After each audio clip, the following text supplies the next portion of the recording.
All right, hey there, Sam back with you.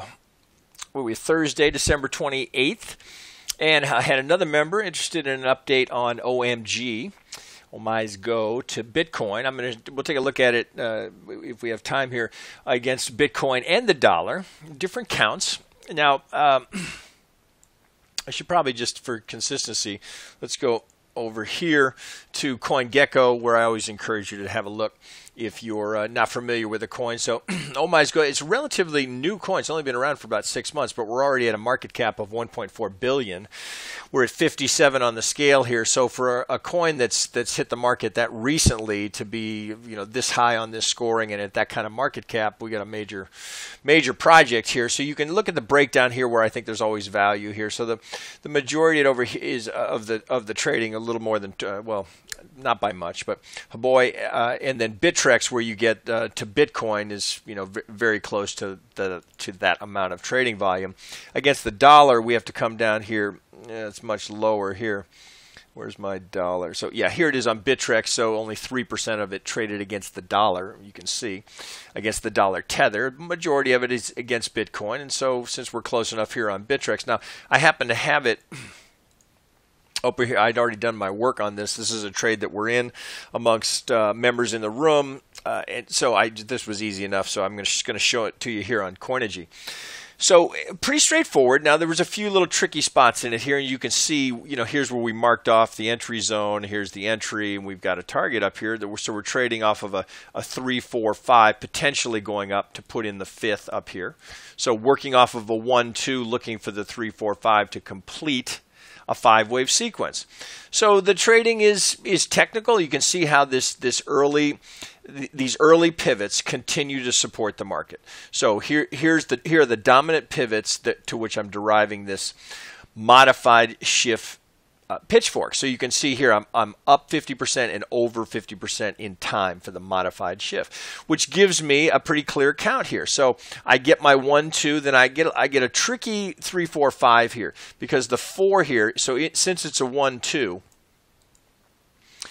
I want to be sure that so if I go 1, 2, I need an impulsive wave here. So since this overlaps here, this must be 1, 2, 3, 4, 5 to complete the 3, shallow 4, then we go up for the 5. So I get my 3 off of my 1, 2, down to my 4. We get front run here, just a hair front run off of the median line, and if I put my fib tool on this, working as I would from the 2 to the top of the 3, you can see here that we get this slight front run here, as algos will often do, off of the 50 here and the median line. So we get a little front run here, and that takes us up here, but we fail. So it looked like this could have been off to the races here to complete the 5th, but we get up here and we stall and we double top and we get this retracement. So the reason for the trade is that now we're playing for a 1, 2. And so look here now as it just dances along the median line. So it's tap, tap, tap. So a couple of median line trading principles from Andrews.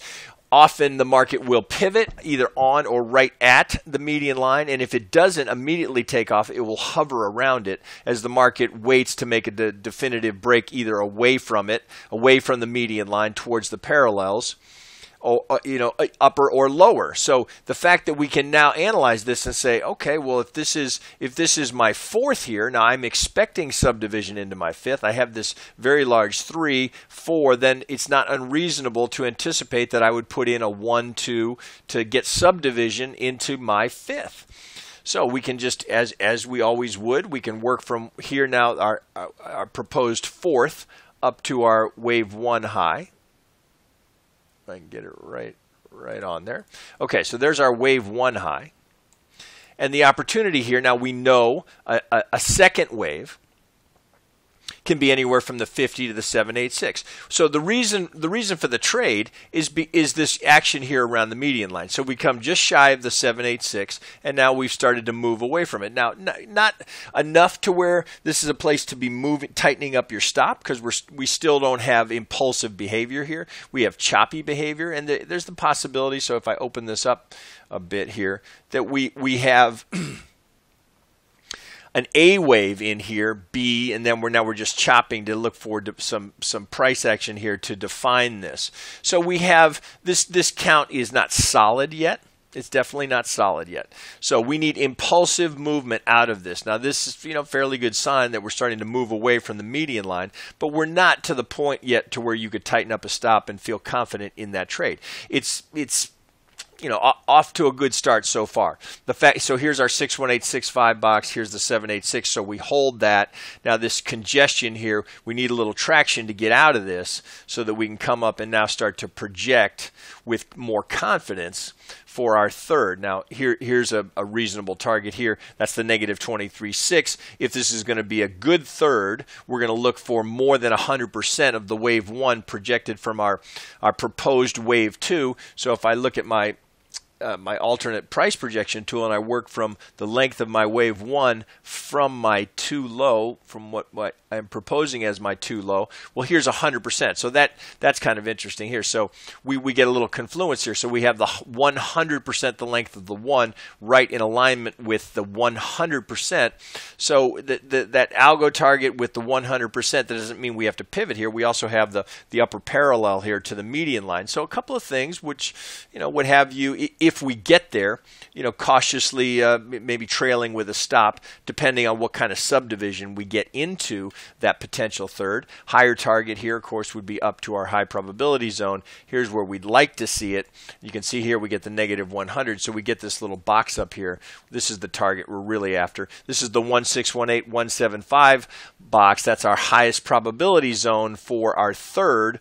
So with this, now if we can get above these highs and start to look more impulsive, then that target starts to look better and better, knowing we're going to likely hit resistance here and here. But if we can get here, of course, it all depends on the subdivision. And then, of course, I would indeed, even though I've got one median line to work with, as this starts to move, then I would draw a second one and maybe keep these, where is it here? So keep these as two alternate paths. So there's our potential corner pocket. So we see here, if we're going to come out of this and start to move impulsively, look here, now we get additional confluence right here at the 100%, the negative 23, and our median line, knowing that that's a likely pivot point for the market. So right now, it's just a trade to look to get away from this pivot here where we entered the market. I mean, it was definitely a nice fill. If we can get up and start moving towards this, then we can tighten up those stops and see what the price action looks like here.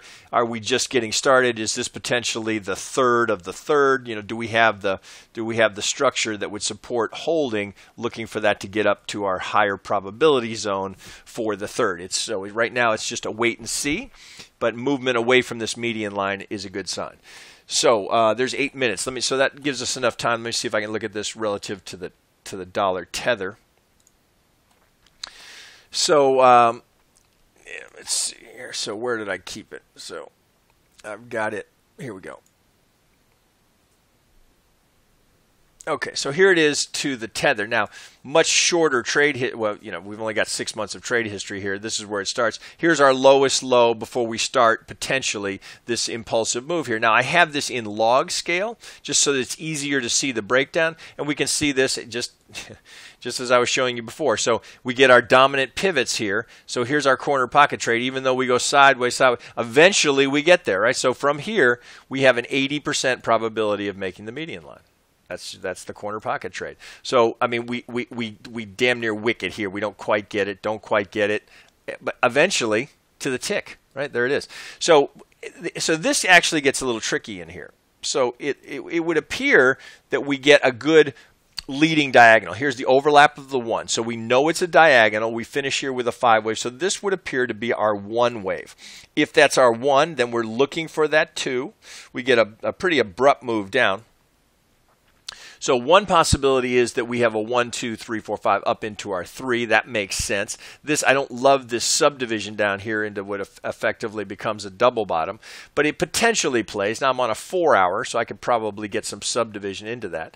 But let's just look at where we've been, where we are. What can we do with this now, right? So if you're not in this, where is there any value? So first, the lesson being, always be looking for that, right? That does not happen randomly. Right. I think we're safe in saying that.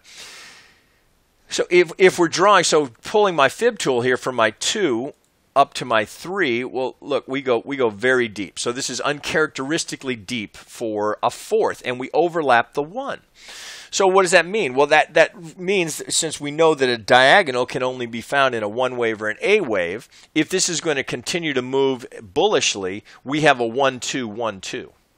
So in the context of where that we could be going here, that gives you some sense of the potential opportunity here. So this would just be, we'd have a 1, 2, 1, 2, meaning much, much higher prices. Now that remains to be seen, but that's what we have so far. So given that this is potentially a 1, 2, well, knowing that in a diagonal, I need to check all the way back from the beginning of it. Well, now I get this here, so now I'm above the 786, so I'm pulling from my absolute low to my absolute high here, and I get this very deep A wave. We hold the 786, and now we've got a 3 wave into a B. So where's the next trade? So if we look at this, what do we want to see here? So I'm going to go down to the hourly. We want to see 5 waves into that C. So we can see it here. Here's our fourth. This is our A, B into our C, A, B, C of our B wave. So if we're going to get that pattern that we have seen so consistently, right? So here, you draw it up here. So it would be something along these lines where we're going to get this triangle pattern that we see over and over and over again in crypto. If we're going to get something like that, well, how do we know that the low is in here? If this is my B, well, I can get a 1, 2, 3, 4. I like it down here. This might have to be moved down. We can't, can't be overly definitive about that. You might even put it up here. So how do you know, right? How do you know? Well, if that's a B, we're looking, and if indeed we're going to get this triangle pattern, well, at least we want to see 5 wave subdivision into that C wave. That's the only way you could make a projection that you've got a potential C wave low in. Otherwise, it's just a guess. So let's look at it. So can I make a case here that I've got a 1, 2, that's too short, so this would have to be my 3, 4 down for my 5. Now that potentially plays. So look what I get here. So I get my wave 1 here. If this is my 4, and I don't know that that's done yet here, but this is certainly a tell for me.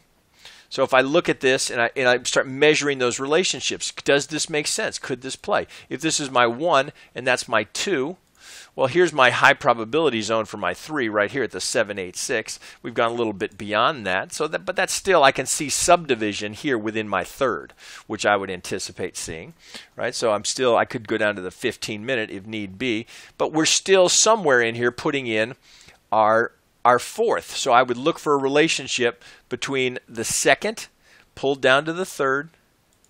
What do I get here? Well, potentially here, I've got resistance. I've got an area here that I would expect to see if this is going to continue to move down.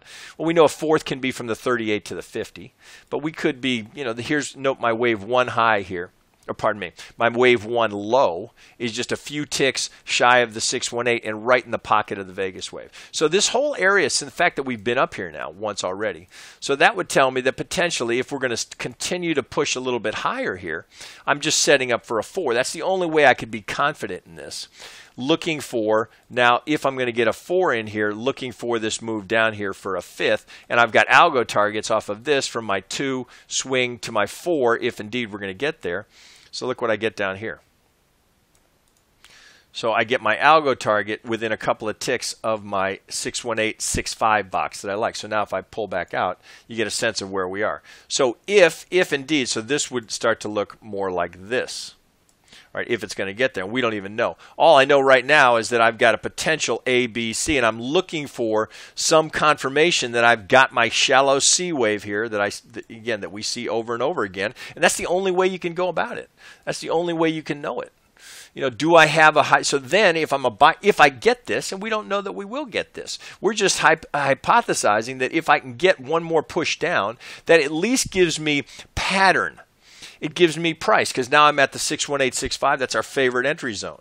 That gives me pattern, price. I've got good symmetry. I've got the market geometry here. I would probably, since I've got this perfect hit here of the median line up here, I would draw again from that pivot and see if I can get anything here, given my potential there.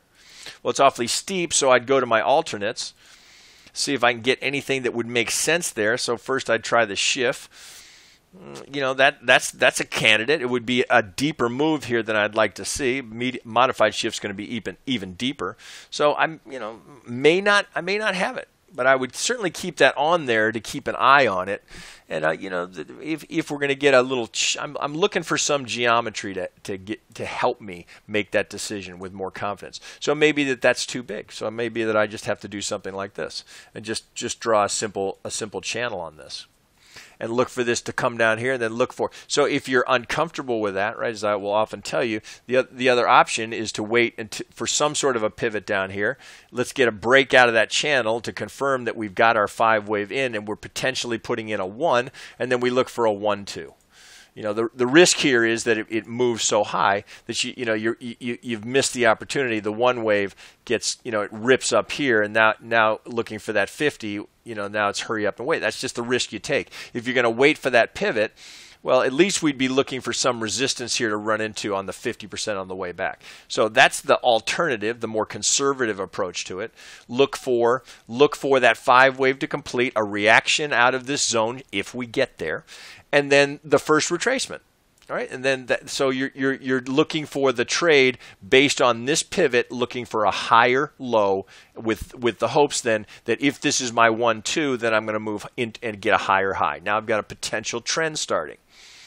All of that in the context of where this has been and where it could be going if that's my 3-4, right? Or it would actually end up being over here. So if I get my 5-wave sequence into that, then this is my 4, and I've got all my upside potential is there relative to this as a 3-4 looking for new highs. So there would be your first target at negative 23.6. For the algo target off of this pull here from low to high into my 618 zone, should we get it, then my target is up here, giving a risk reward that I promise you'll like. All right, guys, that's 17 minutes. I'll wrap it there.